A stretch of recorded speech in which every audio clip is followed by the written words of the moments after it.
안녕하세요. 이국섭의 작은 도서관입니다.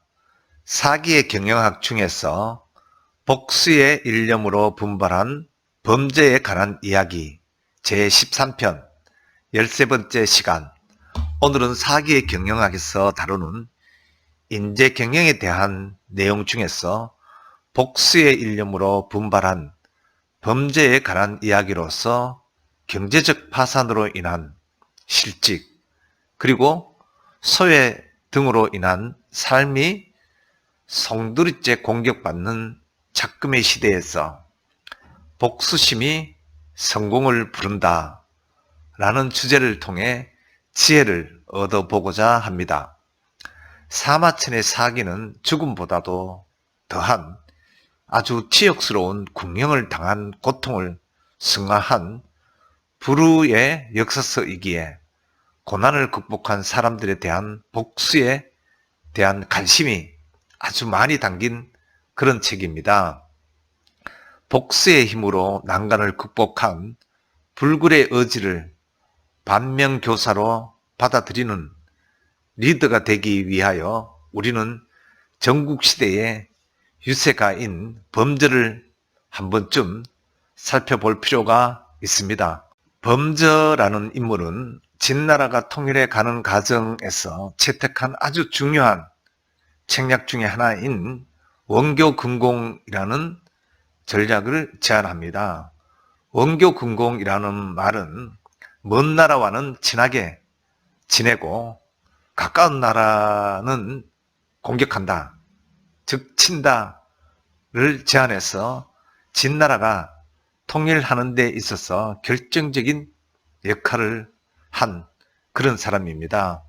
범저는 원래는 위나라 출신으로 전국시대 당시 여러 나라들을 전전하면서 유세를 하였으나 소기의 뜻을 이루지 못하고 위나라의 중대부인 수고의 수하로 들어갔습니다.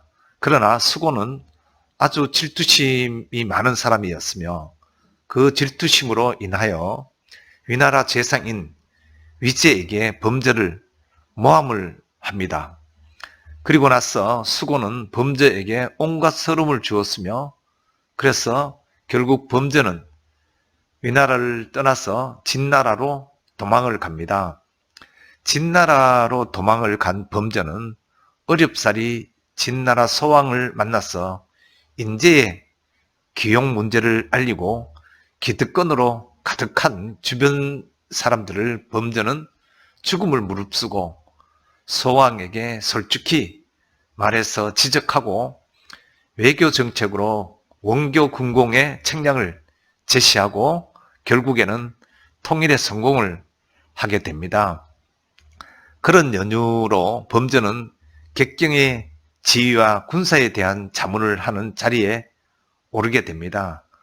그런 후에 소왕의 신임을 많이 얻어서 기득권을 제거하고 동시에 응후라는 재상의 자리에 범저는 오르게 됩니다. 이때 철천지 원수였던 진나라의 사신으로 온 수고에게 통쾌한 복수를 가하고 종국에는 위나라의 위제와 그리고 소화를 죽음에 이르게 합니다. 이 같은 범죄의 성공과 복수는 위기에 처하여 어려움을 겪고 있는 리더들에게 많은 힘을 주고 또 교훈을 받을 수 있는 것 같습니다. 우리가 잘 알고 있는 애플의 아이폰, 애플의 스티브 잡스도 한때는 애플의 창업자로서 위세를 떨치고 그 영향력은 그 누구도 넘보지 못할 그런 위치에 애플의 스티브 잡스는 있었습니다. 그러나 애플의 이사회로부터 추방을 당한 적이 스티브 잡스는 있습니다. 스티브 잡스와 가장 잘 어울리는 단어는 바로 혁신이 아닐까 싶습니다. 그렇지만 저는 범죄의 이야기와 맥을 같이 하는 스티브 잡스를 복수한다 라는 관점에서 한번 바라보았습니다. 사실 스티브 잡스의 최고의 히트 상품은 제가 생각하기에는 전 세계를 한 곳으로 모아서 집중시킨 프레젠테이션이 아닌가라고 생각을 합니다. 스티브 잡스의 프레젠테이션이 있는 날이면 항상 이번에는 또 뭐가 나올까 하면서 전 세계 사람들이 주목을 하고 스티브 잡스는 한 몸에 주목을 받았습니다.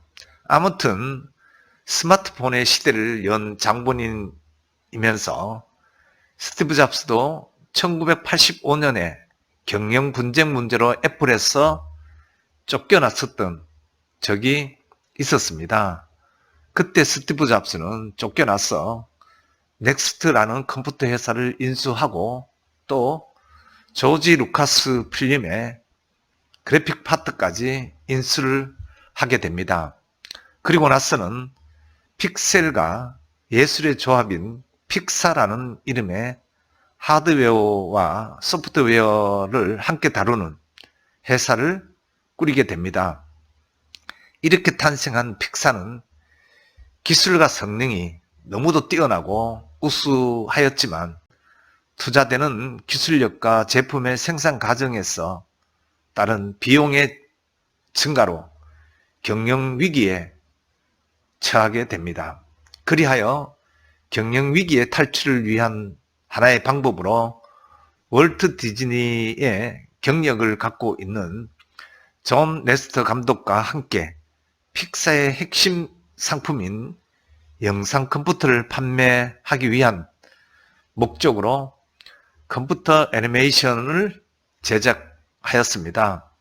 그 과정에서 스티브 잡스는 본인의 재산의 $10,000,000를 투자를 해서 결국에는 픽사를 애니메이션 스튜디오로 변신하게 하는 토이스토리라는 3D 애니메이션 명작을 만들어내게 됩니다. 그 이후에 픽사는 디즈니와 계약을 하면서 디즈니에게 픽사만의 문화를 존중해 달라고 요청을 할 정도로 그 위상을 점하게 됩니다. 이러한 성공을 발판으로 스티브 잡스는 다시 애플로 돌아오게 됩니다. 돌아온 후에 지금의 애플, 즉 아이폰을 출시하면서 최고의 자리에 오르게 됩니다. 스티브 잡스는 1974년에 자기의 차고에서 애플을 창업해 운영하다가 1985년에 경영 방식의 이견으로 이사회 멤버에서 물러났습니다. 그 이후 애플은 1997년 다시 애플 매cintosh용으로 혁신적인 OS를 공개 입찰을 기하게 됩니다. 이때 잡스는 애플을 떠나 있으면서 만든 픽사의 전신인 넥스트 컴퓨터에서 개발한 OS를 가지고 애플의 입찰에 참여하게 됩니다. 그 입찰에서 결국 성공하면서 혁신성을 인정받았습니다. 그리고 나서 넥스트 지분을 애플에 매각하는 형태로 당당히 애플의 고문으로 재입성을 하는 결과를 갖고 온 것입니다. 이렇게 잡스는 위기를 기회로 만든 사례로 보여집니다.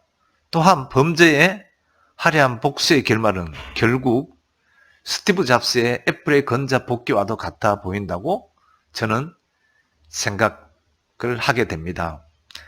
애플의 이사회에서 경영에 대한 이견으로 물러났던 스티브 잡스가 혁신을 갖고 개발한 OS를 가지고 애플에 재입성을 하여 오늘날 누구도 넘보지 못하는 애플의 신화를 완성한 모습은 이미 3000년 전에 범죄를 통한 복수는 나의 힘이라는 구호처럼 리더로서의 등극은 역경을 맞이하는 현실의 경영 변화 속에서도 절치부심을 가슴에 안아야 할 리더들에게 크나큰 시사를 주는 것이라고 저는 생각을 합니다. 위기를 기회로, 기회를 통한 새로운 도약을 우리 모두가 누리기를 바라는 마음에서 오늘의 영상을 준비했고, 또 오늘의 이 지혜를 여러분과 함께 나누고 싶습니다. 오늘은 제가 여기까지 말씀드리고 다음 시간에 제 14편에서 또 찾아뵙도록 하겠습니다. 고맙습니다.